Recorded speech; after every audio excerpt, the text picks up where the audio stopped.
আসসালামু আলাইকুম প্রিয় ভিউয়ার্স, আজকে আপনাদের জন্য নিয়ে আসছি হলো এসএসসি 2024 সালের সকল বলের রিয়ারেঞ্জগুলি, যে রিয়ারেঞ্জগুলো আসছিল সেগুলো নিয়ে আমরা আজকে আলাপ করব। পর্যায়ক্রমে 16 থেকে 24 পর্যন্ত সবগুলি রিয়ারেঞ্জ আমরা এখানে এরিয়াতে দিব। তো আজকে শুধু 24 সালে যে রিয়ারেঞ্জগুলো আসছে গত পরীক্ষাতে এসএসসিতে, সেগুলো নিয়ে আমরা আলাপ করব। আর ভিডিওটি ভালো লাগলে লাইক, কমেন্ট, শেয়ার করবেন। তো আর ফুল ভিডিওটা দেখার জন্য মূল চ্যানেলে যান। তো প্রথম যে রিয়ারেঞ্জটা আসছে সেটা হলো যে ওয়ান্স আপন, দুই বন্ধুর রিয়ারেঞ্জটা আসছে। Once upon time there friends were passing through the forest, সেটা একটা ঢাকা বোর্ডের রিয়ারেঞ্জ। সেটা once upon time there two friends were passing through the forest, একদা দুই বন্ধু বনের ভিত্তিতে হাঁটতেছিল। They were talking about their love for each other, তারা কথা বলছিল একে অপরের ভালোবাসার কথা। Suddenly they came across the bear, তা হঠাৎ করে একটি ভালুক আসতেছিল তাদের সামনে। The first friend climbed up a tree, প্রথম বন্ধু গাছে উঠে গেল। But the letter could not climb, পরবর্তী বন্ধু গাছে উঠতে জানল না। ফাইন্ডিং নো আদার ওয়ে, কোনো উপায় না পেয়ে the latter one let on the ground and faint dead, যে কোনো উপায় না পেয়ে সে মৃত্যুর মতো ভান করে মাটিতে শুয়ে পড়ল। The bear smelled his ears, the nose and face, ভালুকটি তার কানের, নাকের এবং মুখমণ্ডলে ঘেরান নিল। He thought him to be dead, এটা ভাবলো যে সেটা মারা গেছে। Then the bear went away, তখন ভালুকটি চলে গেল। তো এটার এমনি শর্ট স্টোরিতে নাম হয়েছে a friend in need is a friend in need, অসময়ের বন্ধু এই প্রকৃত বন্ধু। তার পরবর্তীতে রাজশাহী বোর্ডে যে রিয়ারেঞ্জটা আসছে সেটা আমরা দেখব। রাজশাহী বোর্ডের যে রিয়ারেঞ্জ আসছে, তো আমরা এখন রাজশাহী বোর্ডের ইয়েটা দেখতেছি। তো রাজশাহী বোর্ডে এটা আসছে, দুইটা ইয়াতে আসছে, বোর্ডে আসছে 24 সালে আসছিল, আবার 17 সালে আসছিল একই ইয়া। তো এটা আসছিল যে once there was a king who was very idle, এক রাজা ছিল, সে খুব অলস। He did not undergo physical labour, সে কোনো শারীরিক পরিশ্রম সহ্য করতে পারত না। He became bulky and could not move or do anything, এবং সে লড়াচড়া করতে পারতো না এবং কোনো কিছু কাজ করতে পারতো না। He called in a doctor, সে একজন ডাক্তার ডাকলো। The doctor was very wise, ডাক্তার ছিল খুবই বুদ্ধিমান। He did not prescribe any medicine, সে কোনো ঔষধ লেখেননি বা বর্ণনা করেননি। He advised the king to move heavy club in the air is till he got tired, তিনি তাকে উপদেশ দিলেন যে তিনি একটা ক্লাবে যাবেন সকাল থেকে সন্ধ্যা পর্যন্ত, যতক্ষণ তিনি ক্লান্ত হন। The king followed the advice of the physician and became slim and fully cute, যে রাজা এই ডাক্তারের উপদেশগুলো পালন করলেন এবং সে তার রোগ থেকে মুক্তি পেলেন এবং তিনি স্লিম হয়ে গেলেন।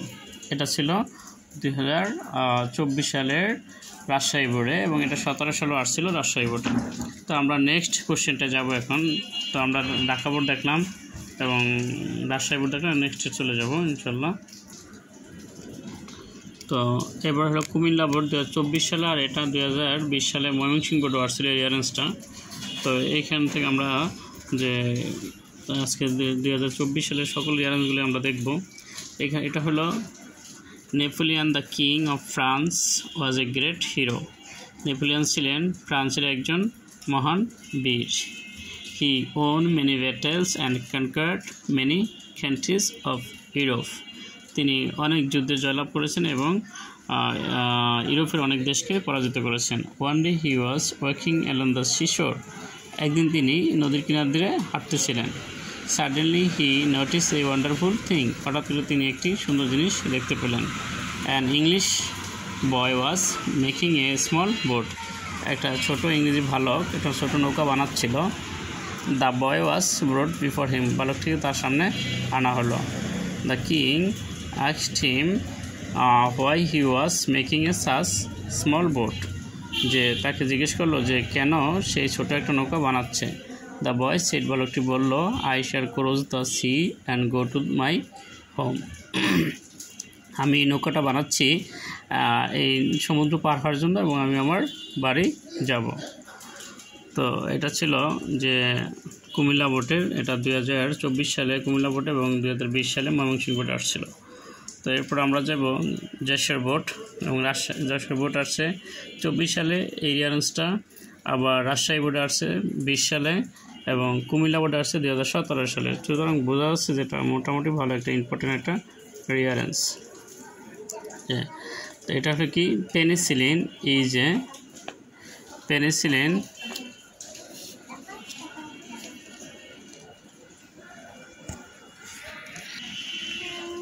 আমার সেরোটা পরে এখান থেকে না,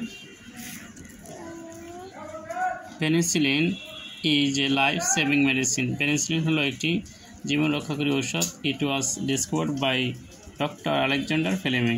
এটা আবিষ্কার করা হয়েছিল ডক্টর আলেকজান্ডার ফ্লেমিং দ্বারা। He was born in a poor family in Scotland. তিনি এক দারিদ্র পরিবারে স্কটল্যান্ডে জন্মগ্রহণ করেছিলেন। He was the 7th of the 8 brothers. তিনি ছিলেন 8 ভাই বোনের ভিতরে 7তম। He passed his boyhood with his parents. তিনি তার বাল্যকাল পিতামাতার সাথে কাটিয়েছিলেন। Fleming was very attentive and regular student. Fleming ছিলেন খুবই মনোযোগী এবং নিয়মিত ছাত্র। The school was 4 mile away from his home. School ছিল প্রায় 4 কিলোমিটার দূরে তার বাড়ি থেকে। He went to school and come back from on foot. যে তিনি পায়ে হেঁটে স্কুলে যেতেন এবং বাসায় আবার ফিরে আসতেন। He was the absent from school up to the age of 12 years. সে 12 বছর বয়স পর্যন্ত স্কুলে অনুপস্থিত ছিলেন না। He was sent to London at the age of 14 for the higher study. তিনি 14 বছর বয়সে তাকে লন্ডনে পাঠানো হয় উচ্চশিক্ষার জন্য।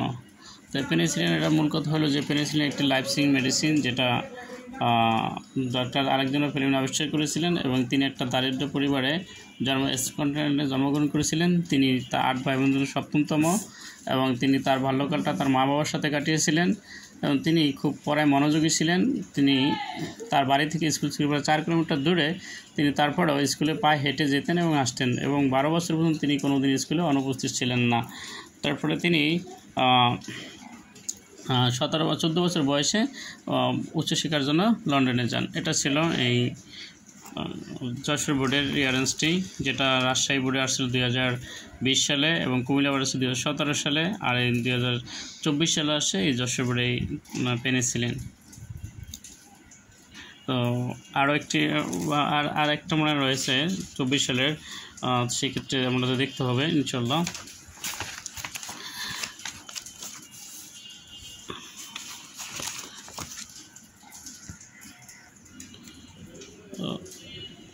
তো পরবর্তী যে 24 সালের যে রিয়ারেন্সগুলি রয়েছে সেগুলি নেক্সট ভিডিওতে দেওয়া হবে।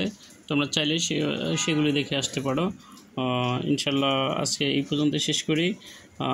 পরবর্তী ভিডিওতে 24 সালের যে বাকি রিয়ারেন্স কয়টা রয়েছে 3টা বোর্ডের, সেই রিয়ারেন্সগুলি পরবর্তী ইয়ার ভিতরে ভিডিওতে দেওয়া হবে ইনশাল্লাহ। আজকে এই পর্যন্তই। ভিডিওটি ভালো লাগলে লাইক কমেন্ট শেয়ার করতে যেন আমরা না ভুলে যাই। আসসালামু আলাইকুম।